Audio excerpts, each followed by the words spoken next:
for your services. It was Sunday. Monday morning, I'm out there with a Marine Corps, the Air Corps. We had no Air Force at the time by name.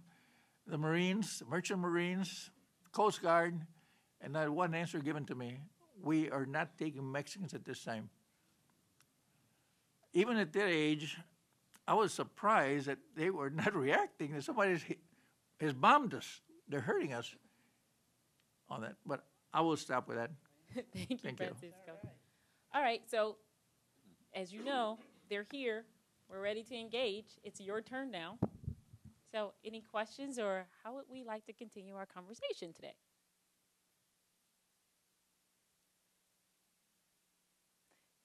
Yes.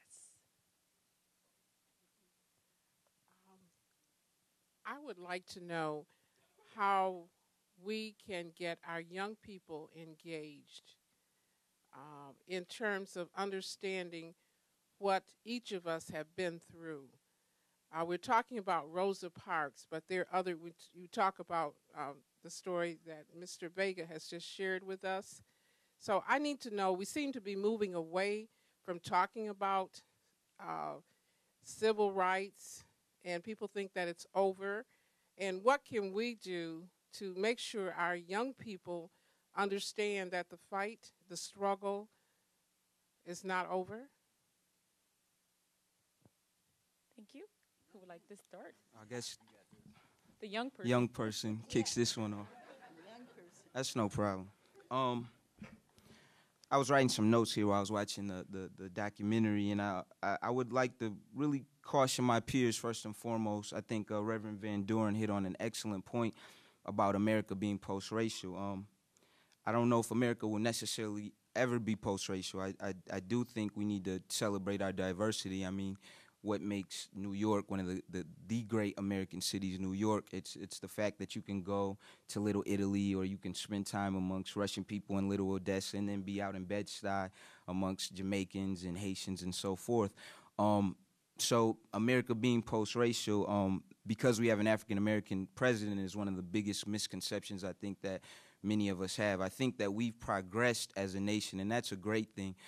Like I cited the example earlier, of course, it's absolutely ridiculous in the mind of many millennials, those probably born from 81 to 2001, that, people of color and Caucasian people couldn't use the same facilities, couldn't use the same water fountains, things of that nature.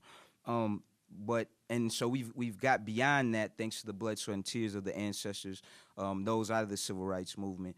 But now we're at a different point where racism has evolved as we've evolved as a nation, and as our responses to social injustice has evolved, so has the racism, and so has the discrimination. And so now I think you're looking at having to deal with the tougher part of the civil rights struggle, which is how do I respond and or react to institutional and structural racism, structural discrimination? How do we deal with empowering communities that have been affected by not only slavery, not only the laws, Jim Crow, not only legalized discrimination, but now a susceptible community that's taken in other influences, drugs and so forth, and at the core has been discriminated against to the point where we're in a situation now where the straits are still very dire. The NAACP has a magazine called The Crisis, and the crisis continues. Young people have to be taught in I believe our public schools and in all school systems, they have to be taught about civil rights and about the struggle for social justice in a very clear and direct way. A lot of people are concerned about young people learning about discrimination and learning about matters of race because they consider it to be divisive. But I think the Reverend said something that was key, that if we don't learn from our history, we're doomed to repeat it. So you have to teach young people specifically what happened, no matter how painful, in order for them to understand and truly grasp where we are to go. And I think you'll see a direct change in the attitudes of many of our young people of color. Some of the things we see in the neighborhoods that is, kind of the new fight, which still ties into a lot of the greater systematic oppression. you'll see a change in the attitude and a change in the mentality of the young people once you power them, once you fuel them with the knowledge of how you got here, that it's a privilege to be able to read. There was a time where your people would have been killed for reading a book. There was a time where you trying to go to school would have jeopardized your family.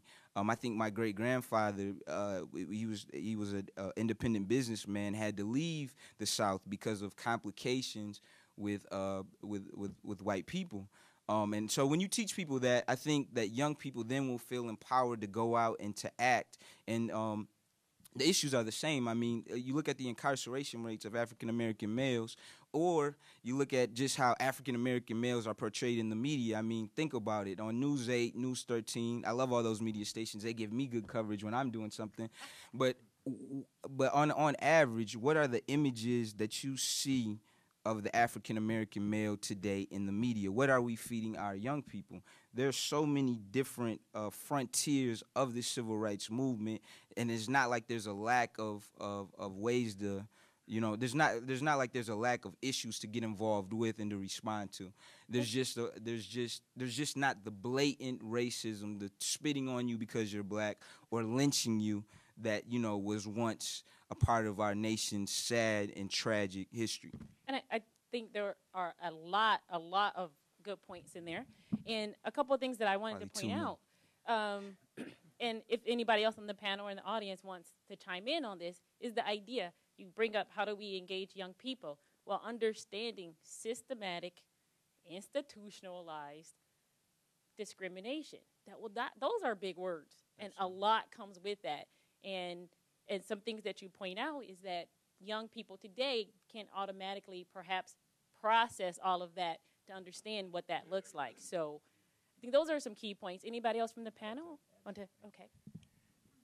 This is an issue that truly frightens me today, because if you look at another country similar to what we've been, as far as our past, in fact, some people would say obviously that their past was quite a bit more violent, Germany. What we as a society have not done is truly embraced our past. We seem to want to bury it. In Germany, there are laws in place. I commend Grand Rapids Community College for having this event today, but look how empty this is. It was by volunteer only. Why are students, the entire faculty, why are they not required to be here? Right now we have actions going on in the state of Texas where they're trying to rewrite history. They're trying to minimize what is going on and what our history is about.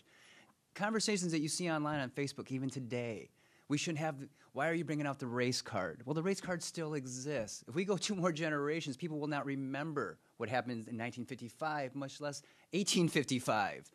And that is a part of our history. We have to embrace it the same way as the Germans do, and they have a much more progressive culture because of that. They don't tolerate it. Now, I'm not talking the older generations that actually went through the battles. I'm talking the younger ones. They're actually educated as to what happened. They don't respect what happened. It will not be tolerated. That is what we need in this country. That is where the fight is today. You can't allow it. And to continue down that road, you're seeing the end results. They're rewriting our history books. They're trying to change our immigration laws. If you go back and see what happened to the Asians during World War II, the concentration camps that were built right down the street where they're now housing the Mexican immigrants that they're saying are illegals. It's happening today. It's just much more subversive, and in my opinion, education is the key. It has to be required. I think also one of the things that we can pay attention to are the Fox News and how they play President Obama. They don't call him President Obama. They call him Obama or Mr. Obama. Not just the Fox News, but the Rush Limbaughs and even some supposedly liberal media. You can tell that there is I don't know, it's almost evil to me out there that's sweeping through the nation. And all of a sudden, everything that Obama has done in a year and a half is not good. What did you expect in a year and a half? But I think that using Obama and what's happening and intertwining that in the schools and in our churches will raise people's knowledge that racism is still alive and well. And we see it every day. Close your eyes if you will, but it's there. Thank you. I would add, Ellen, I don't think our kids have had very good models. I mean, I think there are a lot of us